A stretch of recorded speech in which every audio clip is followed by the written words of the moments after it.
Assalamualaikum warahmatullahi wabarakatuh. Pada kesempatan ini saya akan menyampaikan demonstrasi kontekstual modul 1.4, yaitu melaksanakan praktik segitiga restitusi terhadap murid di sekolah. Perkenalkan, saya Karvan Fauji, CGP angkatan 6 dari SDN Pontianak Tengah, Kabupaten Barito Kuala, dan fasilitator oleh Ibu Indah Jiwandani. Sebelum kita melangkah ke langkah-langkah restitusi, ada baiknya kita mengenal dulu pengertian restitusi. Restitusi itu adalah proses menciptakan kondisi bagi murid untuk memperbaiki kesalahan mereka sehingga mereka bisa kembali pada kelompok mereka dengan karakter yang lebih kuat. Itu pendapat dosen 2004. Dian Gosen telah merancang sebuah tahapan untuk memudahkan para guru dan orang tua dalam melakukan proses untuk menyiapkan anaknya untuk melakukan restitusi bernama segitiga restitusi. Berikut terlihat seperti gambar, itu adalah segitiga restitusi, di mana segitiga tersebut memiliki 3 sisi. Yang pertama, menstabilkan identitas, kemudian yang kedua, validasi tindakan yang salah, dan yang ketiga, menanyakan keyakinan. 3 tahapan segitiga restitusi, yaitu yang pertama, menstabilkan identitas, di mana posisi kontrolnya itu adalah kita semua akan melakukan hal yang terbaik yang bisa kita lakukan. Kemudian yang kedua, validasi tindakan yang salah. Artinya semua perilaku manusia itu pasti memiliki alasan. Kemudian yang ketiga, menanyakan keyakinan. Kita semua pasti memiliki motivasi internal. Motivasi internal ini sangat penting untuk menemukan nilai-nilai kebajikan.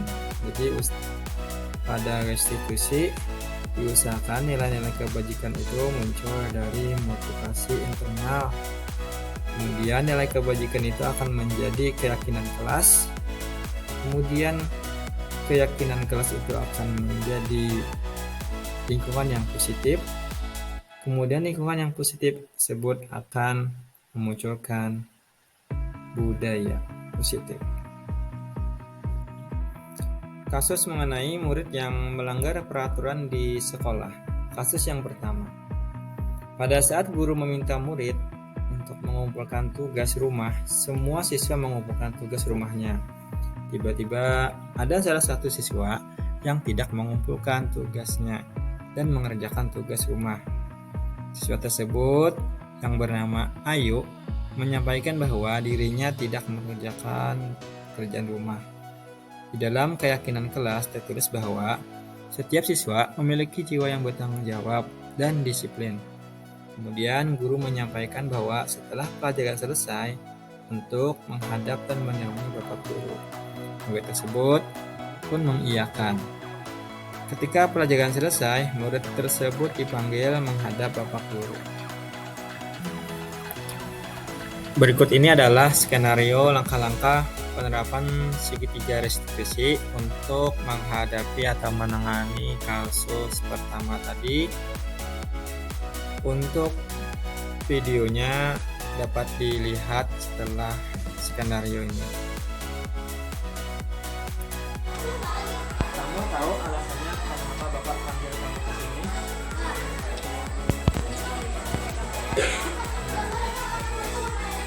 Hari ini Bapak lihat kamu tidak mengerjakan PR. Tapi di sini Bapak tidak mau ikut pada kesalahan. Bapak hanya ingin tahu setiap orang pasti pernah melakukan kesalahan. Jadi kamu bukan salah satu orang bisa menyelesaikan ini dengan baik-baik. Kamu pasti punya alasan kenapa kamu tidak mengerjakan PR.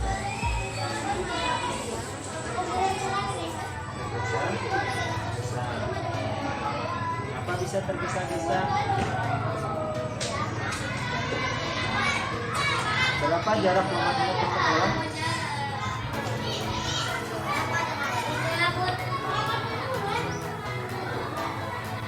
Kamu masih ingat keyakinan kelas kita tentang mengerjakan tugas? Oke.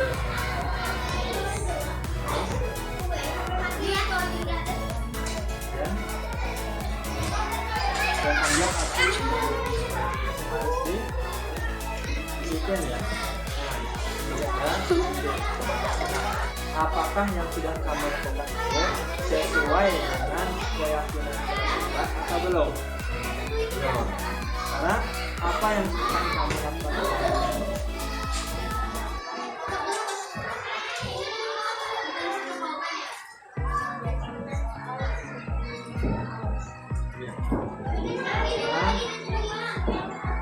Bapak yakin kamu sudah melakukan niat untuk mengerjakan tugas Bapak untuk penangkapan matematik dan berkomitmen dengan pernyataan kamu tersebut. Sekarang silakan kembali ke kelas ya untuk istirahat bincang. Kesimpulan yang dapat diambil dari kasus pertama tadi yaitu siswa kembali ke kelompok belajarnya tanpa perasaan dikucilkan atau diremehkan oleh temannya. Dia kembali berusaha lebih baik lagi dengan harapan dalam dirinya muncul motivasi untuk mengerjakan tugas yang diberikan oleh Bapak Guru. Kasus 2. Ketika sedang berada di kelas, Fajar yang sedang berdiri kemudian ingin duduk di kursi. Ternyata ia terjatuh. Fajar merasakan kesakitan yang luar biasa. Ternyata ketika sebelum Fajar duduk, kursi Fajar ditarik atau dipindah oleh Rizky, teman sekelasnya, yang posisinya berada tepat di belakang Fajar. Fajar merasa kesakitan dan akhirnya Rizky dan Fajar pun dipanggil untuk menghadap Bapak Guru. Berikut ini adalah skenario penerapan segitiga restitusi yang akan dilakukan untuk menangani kasus 2.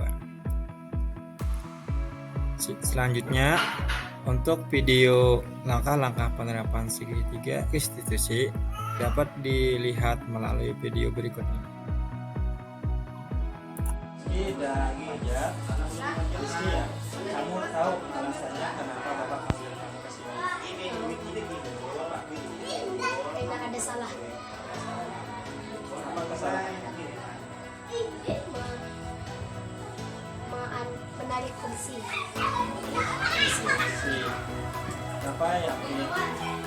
Niat kamu itu hanya bercanda, ya kan? Setiap manusia kesalahan. Tapi di sini Bapak bukan mencari siapa yang melakukan masalah itu. Masalah ini bisa kita selesaikan secara baik dan selesai. Fajar, bagaimana perasaanmu?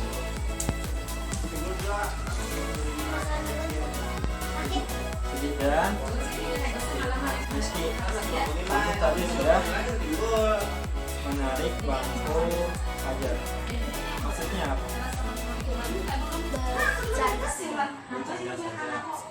Bercanda itu boleh saja asal tidak berlebihan dan tidak merugikan orang lain.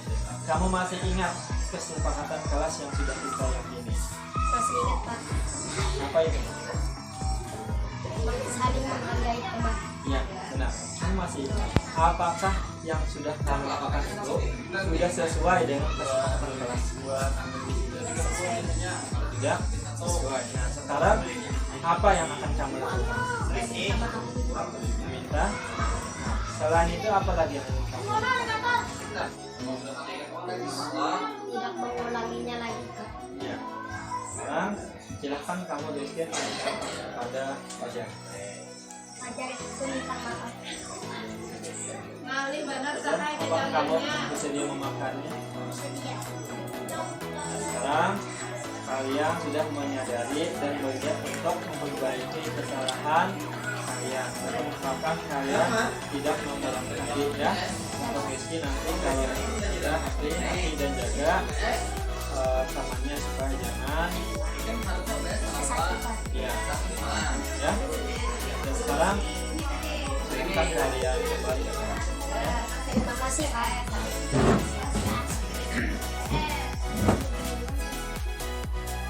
Kesimpulan yang dapat kita ambil dari kasus 2 ini itu setelah menerapkan restitusi ini dirasakan manfaatnya, yaitu murid dapat menerima dan menyadari kesalahan mereka.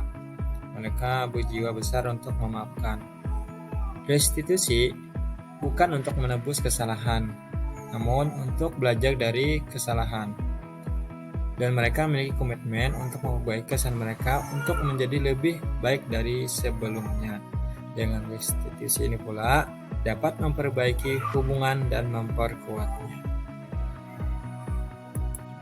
Tanggapan perasaan siswa setelah melakukan segitiga restitusi itu yang pertama dari kasus pertama yang dilakukan oleh Ayu.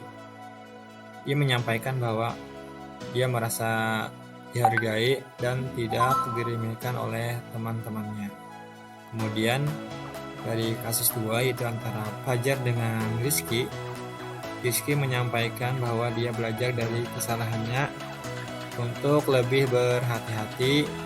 Kemudian pada awalnya dia takut untuk dijauhi teman-temannya atas kesalahan tersebut, namun akhirnya setelah dilakukan restitusi dia bisa kembali berteman lagi dengan senang bersama teman-temannya.